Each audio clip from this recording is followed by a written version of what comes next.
The host hotel for the event was at JACARANDA, and it was here that the weary survivors retired for the night. The quiet surrounding providing some welcome relief. This has 128 rooms, conference facilities for up to 200 people. We have the famous pizza garden that gives you a touch of what Nairobi has to offer at night. For the rally drivers, the support people, we welcome you to JACARANDA Hotel. The night was all too brief for the 36 crews still in the event, and it was once again an early start. Lee Rose and Piers Dakin led the field away, with the rain once again falling as they climbed the ramp. As they left, they were only too aware that there was still a long way to go.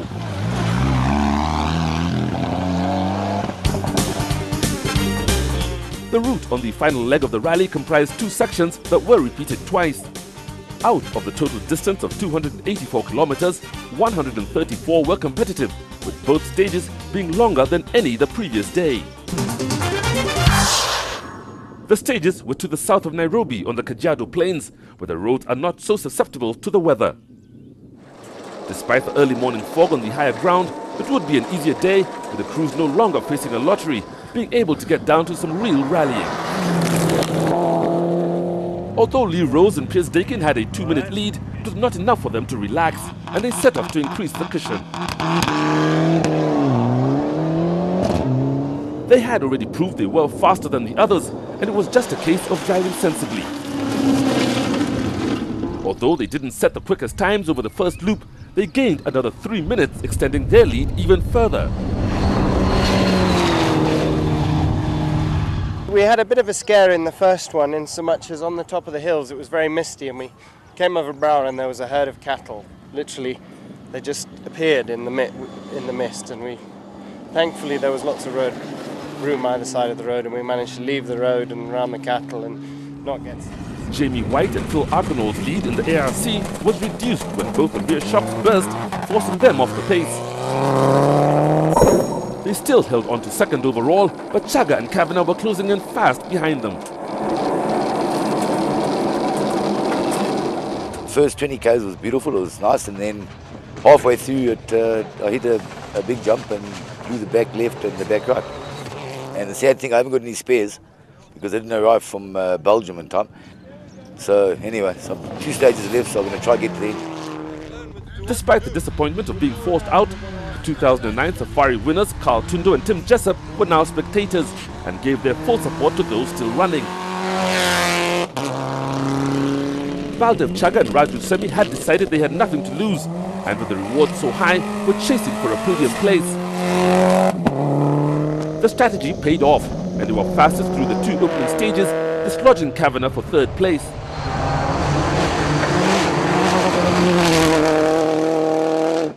But all in all, it's been good. I think we've had all sorts of weather today. We've had fog, we've had rain, we've had sun. It's been an interesting day. So you have to be on the ball 100%, there's no doubt about that.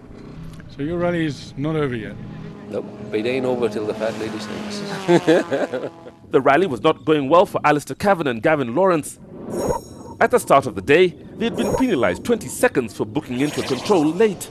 And then on the first stage, a pipe came off the intercooler and they had no turbo boost. They lost 4 minutes and for now had to accept 4th. We were only getting 120 kph where Lee was getting 180, so it would have been easier if we had the first loop had been with the turbo. I wouldn't have had so much to do the second time around, but it makes it interesting for the last 2 stages, I guess. In 5th were Peter Horsey and Moses Botovu. They were in a vacuum 6 minutes behind the car ahead, with an equally big gap ahead of the next car. Unless fate intervened, it was unlikely this situation would change, and they took advantage of putting in some practice towards their WRC exploits. It's nice and dry, so it's good. You know, we can go quite fast. We've had very few problems, so generally it's okay. Or very little we can do apart from push and have fun and see what times we can do. Phineas Kimathi and Norris Ongalo had been reseeded overnight, and although they were 6th overall, they were running 20th on the road. The position suited their pace, and having gained so much time with a remarkable drive on leg 1, they could concentrate on just maintaining their place to the end.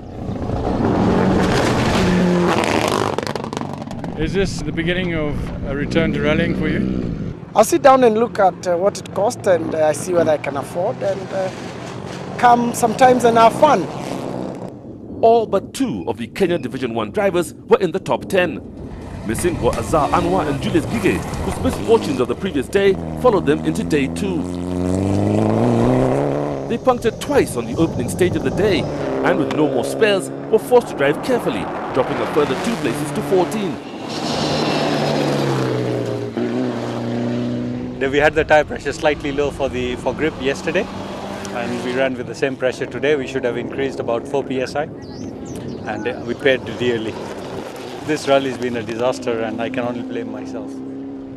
Having lost so much time the previous day, Assad and Salim Khan put in a determined effort to reclaim their rightful position in the top 10.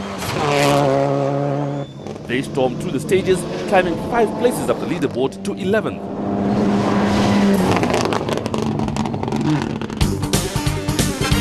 With only 2 stages and 80 kilometers of competitive motoring remaining, Lee Rose had a commanding lead of over 5 minutes. Focus was now on who would come second, with Baldev Chaga less than a minute behind Jamie Whyte. There were now only 4 cars remaining in the ARC category, but this would be reduced to 3 when the front left-hand wheel studs sheared on Jas Mangat's N10. This far into the event, it was a huge disappointment. With Mangat out, Alain de Fils and Masafiri Fabrice were elevated to second at the ARC. They are all hands in the African circuit, and after a consistent performance throughout the event, went on to finish 13th overall. For Giancarlo De Vita and Sylvia Vindevogel, the ARC race was far from over. They were coming last, and with Jamie Whyte too far ahead, they set their sights on catching De Vries. After 2 stages, they reduced the gap between them to 4 minutes. At the end of stages 13 and 16, a section of the route was cordoned off, where rally fans could watch the cars at close quarters. And following a downpour, the spectator point once again became the most difficult part of the route. The classes continue to prove that they can match the modern-day style of rallying. What they lacked in speed was more than made up for with their capacity for endurance, but being 2-wheel drives, they had to work harder than the others. The only classic not to finish was the 260Z driven by Giant and Prina Shah. Having got through all the difficulties of leg 1, the car cried enough for the second stage of leg 2. This left the battle for the honours to be fought out between the 3 remaining Ford Escorts. They were all equally matched, swapping places on the leaderboard throughout the rally. Samit, Gehlot and Asif Patel had held the lead for the majority of day 1 until Shiraldi took over. On day 2, they steadily slipped further back when it became a head-to-head race, and they eventually finished 3rd. I think it was challenging for everyone. I think it was more a selection of tyres and being smart. I don't think it was a cause of speed or power. It was just using your brain more. Aslam Khan and Sufi Govani had been the favourites to win, but became victims to the mud on day 1 and spent the rest of the rally pushing the car as hard as it would go. Although they were quickest through 2 of the 4 stages on day 2, the rally wasn't long enough and they had to accept second. We didn't have the 5th gear in the first loop, and that's because the gear lever knob had come out loose, so the 5th would not engage.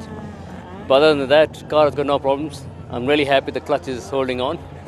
Giancarlo Shiraldi and Nick Patel had opened up a lead of 3 minutes by the halfway point, and whilst the others nibbled away at this, they gave them no opportunity to take major chunks and held the lead to the end.